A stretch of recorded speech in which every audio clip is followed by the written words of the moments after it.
Grčka kolonizacija, najljepši spomenik to je Trogirski Kairos.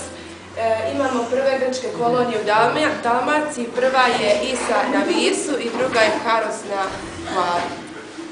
Grčke kolonizacije imali su 11 bogova. Prva je Atena, to je božica mudrosti, drugi je Hera, to je Zeusova sestra i žena.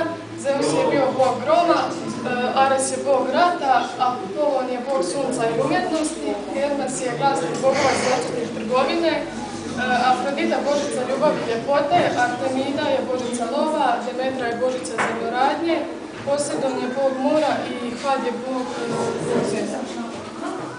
Imali smo 3 stupa, prvi je dorski, on se sastoji od kapitela ili glave, od trupa i on nema baze. Ukrašen je uzdužnim užavljenjima i kanelirama. Kapitel se sastoji od ehinusa i abakusa.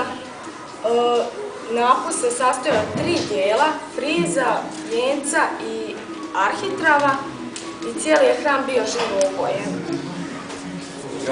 Livanski stil, to je ženski stil, ima kapitel, trup i bazu, on je vitak, elegantan, ima trup. Jonski stup. Korinski stup se sastoji od baze, trupa i kapitela, ukrašen je floralnim motivom, a to je košara s lišćama tantusa.